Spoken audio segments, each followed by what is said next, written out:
Welcome back into another episode of the Daft on Draft podcast. This is the first episode of the Daft on Draft podcast since the end of the NFL draft. So, pretty self explanatory what we're going to do in this episode here as we are going to review it.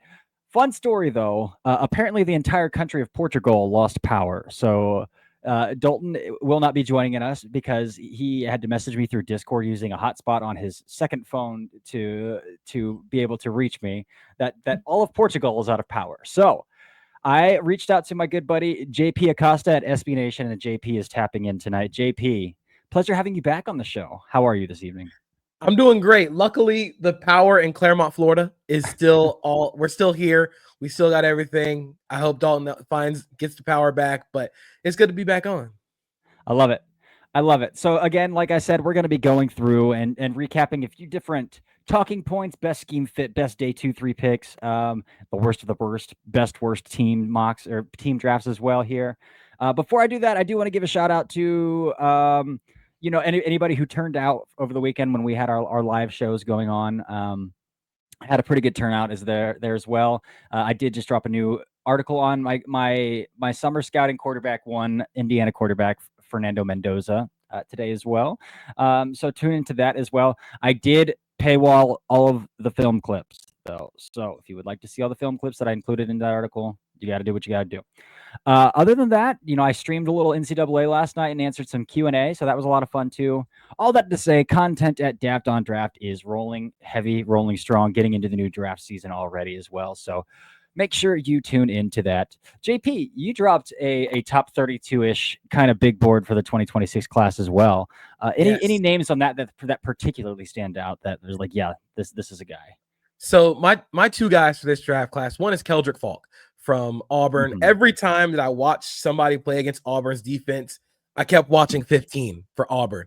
He's going to be the how we discussed Michael Williams playing in the tight front and still showing like Shamar Stewart discussion that we had about, oh, the tight front is this, that, the other, but you can still see the athletic tools. We're going to do that same thing for Keldrick Falk next year. Just an incredibly long, tall, powerful edge. He had 8 sacks last season in the tight front. So it makes me think like you can move him all across the front. That's one of my guys for this class. And the next one is Notre Dame wide receiver Jaden Greathouse. That is so funny story. I have scouted this kid since he was in high school. That was one of the he was a Northwestern target when I was working at SI Northwestern. I was tasked with scouting him, and to see him kind of become this receiver that I thought he could be has been really cool. I think he's really similar to the Ohio State guys that come out of the draft, where they're like super good in the slot, extremely shifty, great route running. I think everybody remembers him putting the Penn State corner on his butt in the college football playoff, but he's extremely tough. He's going to block his butt off. I'm a super big fan of his. I love it. Yeah, he that second half in the Ohio State game in the national championship too, he was all over the field there too, cooking dudes up. But let's get into a little 2025 draft talk here. Let's put a bow on it and let's get moving on into the 2026 season here. So JP, to start, I just kind of want to go through overall team drafts and what you thought of some of the better team drafts out there and who you thought they were. So why don't you shoot out 3 and then I'll kind of spitball off of that and shoot out anything that I enjoyed as well that you haven't mentioned already. So my favorite draft of the entire class was the Carolina Panthers. I thought that they did such a good job of finding their identity and knowing what they want to be and continuing to go all in on that. Ever since like their last offseason with Dan Morgan as their GM, they have gone all in defensively to try and stop the run and add a bunch of bodies to stop the run. And I think you add Cam Jackson day 3, Nick Scorton on day 2 was one of my favorite picks of day 2, just to kind of, if you can get him back at 265, he was at 257 at the combine, but if you can get him around that weight range, he can be the guy that he was at Purdue. And then adding Amon Mielen on top of that to kind of be I called him Arden Key. So if he can be like the Arden Key, like designated pass rusher for the Panthers, and you rotate him in with Jadeveon Clowney, you rotate him in with Patrick Jones, DJ Wanham, you have a really solid edge group right there. And then adding Tedero McMillan to that offense, I think kind of adds layers. And I think that's something that they were missing last season. And they needed somebody who can create easy separation for Bryce Young in the short to intermediate game. Adding Mitchell Evans, I thought was really cool. So they had my favorite draft from top to bottom. I thought the Kansas City Chiefs did a really, really good job of just like, I thought they'd have to trade up for Josh Simmons. They ended up trading back and still getting Josh Simmons. Omar Norman Lott, Noel Williams, and Ashton Gelati are all Spags type of players, especially like a lot what they look for in the body types along the front. And adding Jalen Royals and Brashard Smith on day 3 just to give them some more juice. And I think Brashard Smith can have a really big use in this offense because if you remember, like the super hyper efficient like Chiefs offenses had like the Jerick McKinnon, where he just like he like caught like 9 touchdowns in 2022. That's what Brashard Smith can do. So I'm a really big fan of what they did. And then my last one, I actually think that the San Francisco 49ers had a really good like, okay, we saw what we were doing wrong in 2024. Let's just make sure that never happens again.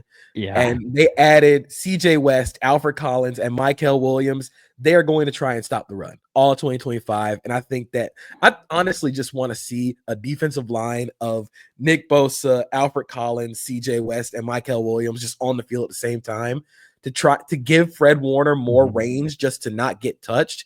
It's going to be super cool. I love Upton Stout. I think he is such a Niners corner with that disposition that he plays with. And I just think that they did a lot of stuff. I think it's Connor Colby in day 3 that I think he could potentially try and start for them this season. So those are 3 of my favorites. Yeah, San Francisco was one that I was really going to point out. Like, the first 2 rounds go out and get Mykel Williams and Alfred Collins, brother. Nobody is running the football on that football team in 2025. And then, to double tap on CJ West. In the 4th round, I thought he was going to go top 100. I really did after he had a fantastic Shrine Bowl, went out and tested his ass off. I was like, man, this guy's going to go top 100. He's productive for 5 years. So I think those are some really good shouts. I do want to shout out the Giants. I love their draft outside of one move. Which I'm just not going to say that. I think they probably donated 2 day 3 picks for a guy they could have got at 34 anyway. But outside of that, man, the Giants attacked this, man. I mean, Abdul Carter, Darius Alexander, Cam Scadaboo, Marcus Bowe in the 5th round. Like that, that's probably the best value pick in the entire draft, in my opinion, right there. To get Marcus Bowe in the 5th round. You could play him at center, you can play him at right guard, you can play him at left guard, you can play him at right tackle. I think he can just play wherever you want him to play. And he's physical and he's athletic. And I don't think it's going to take him long to get up to like starting speed. So I think that's just a tremendous play. And then to get like Thomas Fidone in the 7th round is like, okay, that's a pretty solid draft for the New York Giants. Los Angeles Chargers is another one that I want to shout out. A very brand draft. Very brand draft. But man, do I love it. Omarion Hampton. I'm going to double tap on some of these names when we get to a later question as well. But like Omarion Hampton, I think Trey Harris is the perfect wide receiver to balance out that entire room. Well, Trey Harris won Keandre Lambert-Smith and Aronde Gadsden. Keandre Lambert-Smith is like okay because I don't think he's incredibly strong through contact, but they don't really have that guy. I guess outside of Quentin Johnston a little bit, who like really wins on the vertical plane. So even drafting a guy who just does one thing in the 5th round and just does that one thing, like winning on the vertical plane, I think is good to round out that room. And then Aronde Gadsden, man, in the 5th round as well, like. This team would have drafted Colson Loveland if he was on the board. They got bargain bin Colson Loveland in the 5th round, who's probably going to come in and be their starting F tight end. Like day 1. That's their F. I think that the Chargers had such a good draft with trying to build on what they did last season. I think the Chargers wanted to be explosive through the run game and then kind of just let Justin Herbert like dice you up underneath in the passing game. So you have Ladd McConkey, and I think Trey Harris plays off of McConkey really well. And then, like you said, Keandre Lambert-Smith is a specialist in the 5th round. That's perfectly fine, especially if you can get him winning downfield, like you said, Aronde Gadsden winning downfield. It just feels like they're gearing up to be more explosive. I love the Jamari Caldwell pick on day 2. That is the 1-to-1 Poona Ford replacement. And I think that's just going to like help elevate the defense so much more, especially if he can get that pass rush down. But I was a really big fan of what they did. Yeah. The last team I want to shout out to, and this is from a rookie GM here too. So this is like the Las Vegas Raiders, man. Like I thought John Spytek had himself a draft. Ashton Genty in round 1, Jack Besh in round 2, 3 picks in round 3 of Darian Porter, Caleb Rogers, Charles Grant. Like I think the Darian Porter pick is probably my least favorite pick, just because like I think he's just kind of an athlete. Like he was a 6th-year rotational player, but an elite gunner as well. But like if they just need him to be a boundary corner, then like okay. Um, but that double tap on the offensive lineman at 98, 99 on Caleb Rogers and Charles Grant rules. Like that Incredible. rules, man. It's so cool. Yes, especially with like the Colton Miller stuff. Like this could be his last year. They might trade him if they can't work out a contract situation. I mean, it would be ideal if Colton Miller was there for 1 year, because like Charles Grant spent 5 years in an FCS weight room, spent 5 years in an FCS program. Like he's very small. And he like struggles to put on weight. Get that guy in an NFL weight room in an NFL program for 1 year, and I think you'll see a huge difference because of the nutrition, because of everything he has at his disposal at the NFL level that he didn't have at William and Mary. The 2 wide receivers as well, man. We just talked about it with the Chargers, but like they are drafting puzzle pieces to put an entire puzzle together in the wide receiver room. Jack Besh, that ideal big slot, even Z. But I think largely they have the bodies to run 12 personnel, but you can run a little pseudo 13 while still being in 12 personnel by short motioning Jack Besh into like an H-ish look, and he'll crack you, man, as well. So I love that kind of fit there. And then to double tap with Dante Thornton too, who might be, if we're just like siphoning roles, might be the best vertical threat wide receiver in the draft. So to go out and like we look at the wide receiver room in Las Vegas is like, where's the firepower? Where's the explosiveness? And even after drafting Jack Besh, that doesn't really answer the question there, because he probably runs a 4.58. So like to go and get Dante Thornton then is like, yeah, okay, there it is. Even if you just have him run 9s and 8s, 9s and posts, like have at it, man. Take the top off. So like do all the stuff you did at Tennessee. Just run the XY axis. Yep, that's it. And then the Tommy Mellott pick, man. It's so like, freaking cool. I love it. Yes, so good. A quarterback who ran a 4.39 and it's like, yeah, I'll go play slot receiver in the NFL. That sounds good to me. That's amazing. It's amazing. Incredibly on brand for Pete Carroll. And again, you can tell when I look at drafts, I try and like see what they're trying to build, like the idea. And the idea is we're going to be really hard to tackle. So you go out and get Ashton Jeanty, who was the hardest person to tackle in his draft class. Jack Besh, who was extremely physical, tough after the catch. Tommy Mellott, who is the most untackleable person at the FCS level. You go out and add Dante Thornton, who's just going to run past everybody, and you add Brock Bowers into all of this. I can see where they're going. I think my favorite pick of theirs, like you said, was Charles Grant, because I was super high on Charles Grant. I think people who know me understand that I think that Charles Grant in like 3 years is going to be an incredible left tackle. So I think getting him and Caleb Rogers, like you said, double tapping there on day 2, just incredibly smart work. And like you said, for a first-year GM, it feels like they have set themselves up well to kind of set the foundation for what this era of their team is going to be. Yeah, and I love that we just didn't even question taking running back 6th overall. We're not even entertaining the positional value conversation. They took one of the 3 blue chip players in this draft class. So yeah, I'm going to give that one to him. Yeah. You can take your positional value and I'll just go, have you seen him play? Yeah. Like, turn on the tape. Eat it. So now let's talk about some of our favorite like day 2, day 3 picks. I'm going to start here with a little bit of a homer pick, but like Carson Schweschinger freaking rules, man. Oh my God, he's incredible. He rules. 6'2", 242, jumps 39 inches, and is like some of the best agilities of a linebacker all time. Like this guy, and his tape's awesome. Like he's a tackling machine. He gets downhill in a force. He can backpedal. He's got really good instincts in coverage. Like I know that there was a team picking in the top 20 that like had him 3rd on their board. And their first target was off the board. They took their second target. If their second target was off the board, Carson Schweschinger was going to go in top 20. Like I know that for a fact. And so I absolutely love that pick at 33. The Browns still kind of think that JOK is coming back. So like a second level of JOK and Carson Schweschinger is like ultimate demon second level. and I absolutely love that. Who was one of your favorite day 2 picks here? So I touched on it earlier, but Alfred Collins to the 49ers just absolutely freaking rules. Outside of Talik Williams, he is the best run defending defensive tackle in this class. He's impossible to move. Not only that, but he's going to make plays in the backfield. And if we think about what the 49ers defense was under Robert Saleh and DeMeco Ryans, their best years were with having DJ Jones eat blocks in the middle of the defense, allowing Fred Warner to kind of run and roam. And I think Alfred Collins just, again, like we said earlier, is just another hammering, like we're not going to get like 200 yards run on us ever again. We're going to try and nip this in the bud immediately. Yeah, I love that. Kyle Williams to the Patriots is another one I would shout out, just because like I just felt like obviously they tried to take some big swings at wide receiver and they whiffed a bunch. Like they wrote Chris Godwin a blank check and he turned him down and went back to Tampa. They were in the Cooper Cup trade market. They were in the T Higgins trade market. Obviously T never hit the market there at all. So like or free agency market with T, I should say, or tag and trade. So I guess kind of trade market, but so they kind of just swung and missed. And the one they did get was a 32-year-old receiver coming off a torn ACL and Stephon Diggs, who they're committing 1 year to. But heading into the draft, it felt like their wide receiver room was just a bunch of like Z's who weren't overly explosive. Like you have Stephon Diggs coming off an ACL. You have Jalen Polk, who is coming off an abysmal rookie season, and Javon Baker, who like hardly saw the field last year, and Keyshawn Butte. So it's like you just have a bunch of Z's who can't run.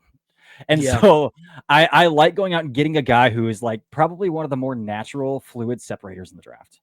And to get him in the third round is pretty awesome there as well. So I think that adds an element for Drake May. So Kyle Williams to the Patriots is another one. Jacob Parrish to the Bucks. That pick. Oh my God. Too. It's double so tapping awesome. on corner, getting your nickel. In my opinion, the best nickel in the draft. Like that dude will stick his nose in any freaking gap that you tell him to sling into. So I think that pick is going to fit Todd Bowles pretty well too. Yeah, I think with the Parrish pick, if you in your head are just kind of gaming out, if Benjamin Morrison is healthy, Benjamin Morrison, Zion McCollum, Jacob Parrish, Tyke Smith, Antoine Winfield Jr., you're pretty set in the secondary. I think that secondary is fun as hell, man. They're going to come up and hit you in the face. I'm hoping Morrison's healthy, but like you said, Jacob Parrish, best nickel in the draft. And again, the thing that stands out is to play nickel, you have to have a little bit of psycho in you, and he is grade A psycho. Like he's unafraid to come up and like stick Cam Scadaboo. And I was like, okay, we're done here. Like that's all I needed to see.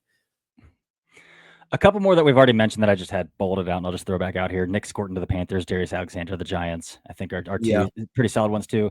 And then Caleb Johnson to the Steelers is actually I'm going to hold on that one because we're going to talk. I'm going to hold on that one. Let's go to day 3. Oh, yeah. Go ahead. No. Sorry. Go ahead. One of my favorites was another brand of mine, Femi Oladeja to the Titans. Okay. I'm a super big fan of his. I think that he has that athleticism to become something really good. But if you look at where the Titans are in terms of losing Harold Landry, they needed juice off the edge. And Oladeja was still learning how to play edge. I mean, he moved from middle linebacker to edge 2 games into 2024 because UCLA found out Kane Madrano was actually really good. So you want to get all the guys on the field. But he's such a good run defender. You can't run plays away from him. He'll run himself out of a play because he's new to this. But again, that athleticism, the tools, the length, I think it's a sure bet for a Titans team that, they've made stuff out of these athletes. And I think if they just put together a really athletic defensive front with guys who can just get after the passer, I think it's a good formula. Yeah, I love it. I love it as well. And again, he is a little bit of raw, but like you're getting him into an NFL room.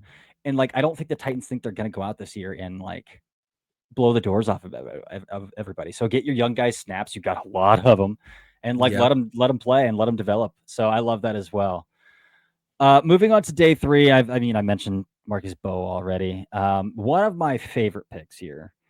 And it's been a sleeper player of mine the entire process, and I don't understand how like we didn't get more buzz around this player. Honestly, the teammate playing right tackle opposite him got all the buzz, and he went undrafted. And that's Kansas offensive lineman Bryce Cable do. Again, played left tackle at Kansas, where this guy's clearly a guard. Like you could see on tape, like this guy is stubby playing left tackle, but like his foot speed is awesome. He's an ultra competitor. He's playing with a quarterback who has no regard for his own protection. Like so it's hard to even protect for the guy because you turn around and he's on your left shoulder, he's on your outside shoulder. So like, but I thought Bryce Cable did a tremendous job. So like I'm projecting this guy to guard, and I'm like, this guy's a starting guard. This guy's going to start at guard at some point in his career, like early on. And he falls, like, doesn't get a combine invite, blows up the Shrine Bowl, like one of the best players at the Shrine, in my opinion. I was there, and like one of the best players at the Shrine doesn't get a combine invite, tests like a freak at his pro day, and then gets drafted 6th round by the Seahawks. And so that's like one of my favorite day 3 picks. Who are some guys that stand out for you in that range? Well, I'm going to stick with the Seahawks here, and I'm going to go Torrey Horton from Colorado State. It's just I thought he actually was going to go a little earlier. I know the knee injury was still scaring teams off, but he ran a 4.4 at the combine after tearing his ACL. But when you watch Torrey Horton, you just look at a solid receiver. He does all the little things well, which I know is kind of a cliche when we talk about receiver, but he truly does have like a jack of all trades type of receiver. I think he best projects as just your Z. And you think of guys who have come out of Colorado State and passed. Michael Gallup is a guy that comes to mind with Torrey Horton, and I think he fits really well in their offense in Seattle because he can just do some of the little things and be the outside guy that's sort of the more reliable person on the outside rather than Marquez Valdez-Scantling, who is, a roll of dice every single time he gets a target. So you have a true reliable outside guy who can take some blows off people in the run game and also be just this consistent in-between threat to take snaps or make sure you can't move all your coverage to JSN. Yeah. I love that choice for Torrey Horton as well. I'm gonna shout out a Colts duo on day 3 as well. I mean, Chris Ballard. I mean, one of them is just like your stereotypical Chris Ballard, like just lining up high-end athletes and throwing darts at them on day 3. But that's Iowa State offensive tackle Jalen Travis Oh my on gosh. day 3 there for the Colts as well. But then DJ Giddens too. And the reason I really like the DJ Giddens pick is because like I think sometimes like some teams want to again puzzle piece the running back room. Like this guy's my thunder, this guy's my lightning, this guy can catch passes out of the backfield. But with the Colts, they've done it a little differently, and I think they kind of have to because like Jonathan Taylor kind of has to be on a pitch count. Like he kind of has some ongoing injuries that build up over the year and they have over his career. So like for the Colts necessarily, they're not as much looking for a compliment, but maybe like a relief pitcher. And so I think DJ Giddens is a great relief pitcher for Jonathan Taylor in that Indianapolis backfield as well. So I mean, I've been a huge DJ Giddens stand and like so any team that picked him, I was going to pick him for a best pick on day 3 anyway. But specifically for the Colts to be that relief pitcher for Jonathan Taylor, I think is a really awesome fit there too.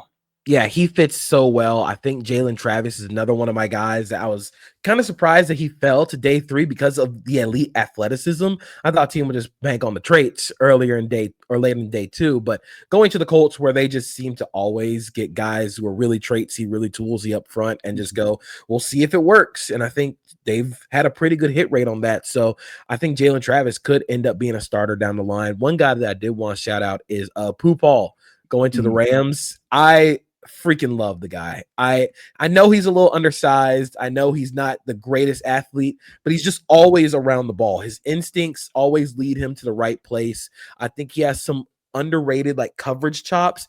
I'm pretty confident he's going to start for the Rams at linebacker. I mean, that's not saying much, but he's going to start at Mike for the Rams real quickly because of the instincts. He gets to the ball, and I think behind that defensive line that'll take some hits off of him, it'll actually end up looking a lot like what he did at Ole Miss. Yeah. He was at Shrine as well, one of the most instinctive players at Shrine there too. And again, people just don't like him because he's tiny. And I mean, that's fair. He is. But yeah, I mean, the Rams did this with Ernest Jones, who's a different type of linebacker, but drafted him on day 3 and started him as a rookie, and he's an instant impact player. I don't want to spend a ton of time on this one because like none of these guys have played a single NFL snap. And so like I don't want to write the ending before it even begins, but just briefly touching on just a few things here. Like, what did we think were some of either the worst team drafts in general or like worst pick values in general from your opinion this weekend? I hate to keep ragging on them because they continue to just I don't understand what you're doing picking Dylan Gabriel in round 3. Yeah. I keep trying to talk myself into it from different angles. It's like, well, maybe they just want Shedeur to feel adversity. Maybe they're just throwing guys at the wall and seeing if it sticks. But then if Dylan Gabriel doesn't make the team, you wasted a third round top 100 pick. Yeah, you wasted the top 100 pick on an old lefty quarterback with injury issues who didn't even make the final 53. So I just continue to wonder what the process was there for them. That's one of the picks I didn't really understand. Tyler Shuck at 40 is another one where I'm just like, look, if you're going to punt on this class, punt later. You don't punt by taking a guy at 40, And I think Tyler Shuck had some pretty cool throws. But again, he's 26 years old, litany of injuries, and he gets so scared under pressure that the scar tissue has already built up for him after taking so many hits in his career. So you just wonder what's going to change behind an offensive line that isn't exactly inspiring confidence at the moment. Those are two picks where I'm kind of just like, I don't really understand them. Of course, they're at the quarterback position, but one of them, the last one, I think is Anthony Belton to the Yeah. Packers. I'm still trying to wrap my head around it because Anthony Belton is massive, but he's a guard, and specifically a gap scheme guard. The Packers aren't a gap team. They're not, unless they're completely shifting their philosophy, which you don't really do for a second round pick, but it just doesn't make sense with where they are, how they spent money in the offseason. It just, that pick kind of felt weird to me. Yeah. Yeah, that the Savion Williams too, and even Braden Sowell. Yeah. I think they overdrafted a little bit in the middle rounds there for sure. And the Belton one specifically, like I watched that, I was like, oh, this guy could go top 100. I'd be cool with like spending a top 125 pick on him, and they took him at 54.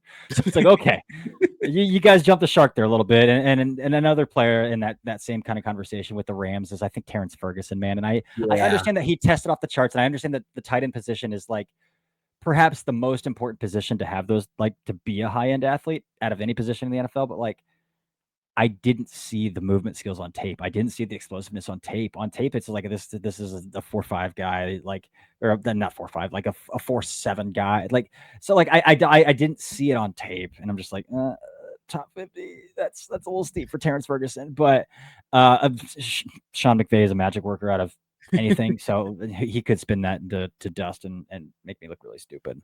Last thing let's talk about here, JP, is I like every year in all 3 rounds there are rookies who just like produce year one because they get drafted into the perfect scheme, and it's like, yep, that guy got drafted in round 3, but he's going to go for 800 receiving yards this year because he's so like, who are some of those guys for you specifically that you think are like, oh yeah, that's a day one rookie contributor who's just gonna put it on in his rookie season?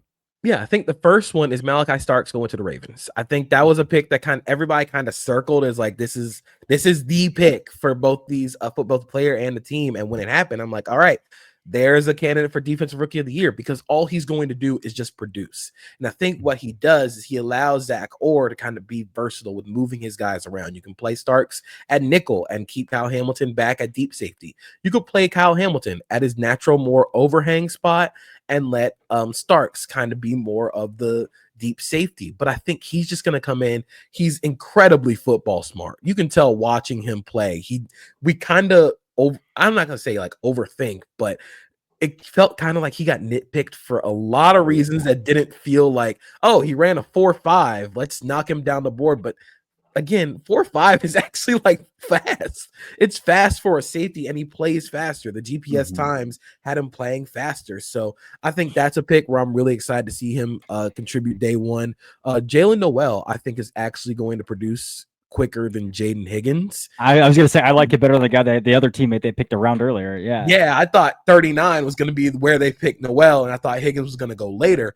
But Noel is just going to provide so much more explosiveness to that offense, especially without having Tank Dell for what feels like a really long time. I'm not sure what the timetable is on the injury, but it happening so close to the end of the season and the severity of the injury. I don't know if we'll see Tank Dell. And even if we do, that's another catastrophic leg injury. We don't know if he's going to bring that same level of juice.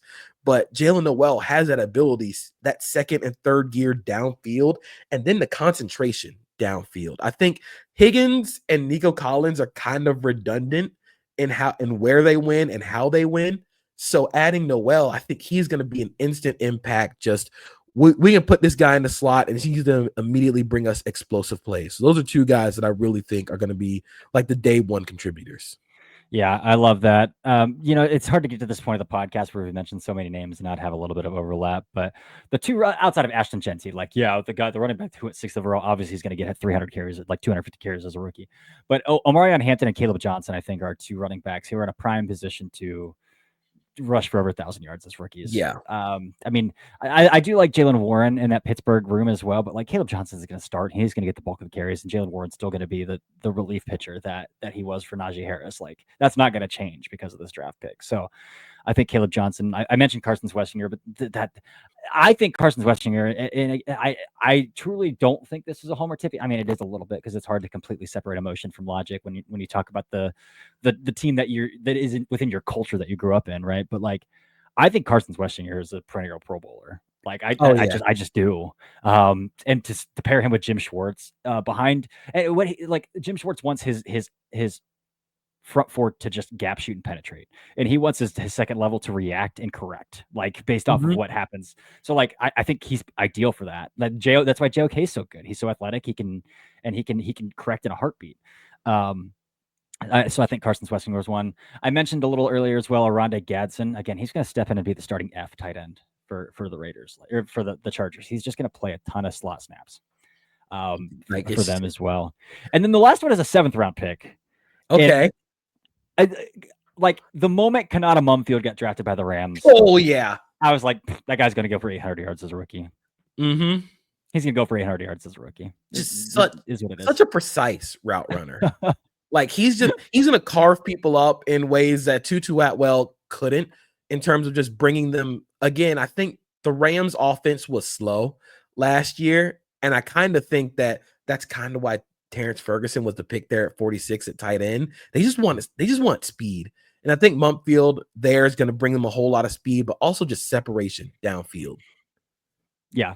Yeah. So the moment he was drafted was like, well, okay, 800 yards, chalk it up. Because I mean, Yeah. like they were playing with like Demarcus Robinson as like their wide receiver 3 last year. It's like, come on. So yeah, I think that's a good conversation of some day one scheme fits. Pretty comprehensive review. Do you have anything else that you would like to add that we didn't hit on that is on the top of your mind right now that you just got to get out of your system? I am very, very intrigued by Colin Oliver to the Packers. Ooh, okay. I think it's kind of fun. And I think it's because of how Jeff Hafley used Edgerrin Cooper last year, where he was kind of just an edge rusher standing up off ball. I think Colin Oliver can kind of do the same thing, but he actually has those off ball chops. He played a little off ball in 2023, but again, it's just about bringing them a different caliber of pass rush. I mean, all the Packers edge rushers are very like speed to power. They're going to try and run through you and try and be explosive that way, but they don't have any juice off the edge. Yeah. I think Colin Oliver is going to bring them a lot of juice. I really do wonder how they deploy him, because you're not just going to play him as your traditional like hand in the dirt, like edge defender. So you're going to have to kind of scheme him up to get like a head start or like let him stand up. But I'm actually really intrigued by the promise of that. Yeah. Yeah. Definitely a guy who is, I'm trying to think of a good comp of a guy who's like explosive, but kind of DPR-ish. Yeah. It'll come to me after we get off air, I'm sure of it, but always does. But yeah, I think that's a really comprehensive review there. JP, thank you for hopping on and filling in as Dalton gets his power situation sorted out overseas. It honestly saved me a midnight recording as well. Don't tell Dalton, but because our time zone difference is 5 hours. So, but yeah, this was a lot of fun. Again, your second time on the show. Yeah, this is a great time. I love talking ball with you. Thank you for having me on. We definitely got to do this more often. Not hoping that Dalton has his power go out, but hey, I'd love to be on. I love it. All right. Well, thank you everybody for listening. Another solid 30 minutes of action right there. But until next time, this has been another episode of the Daft on Draft podcast. Goodbye. Welcome to the NFL Draft.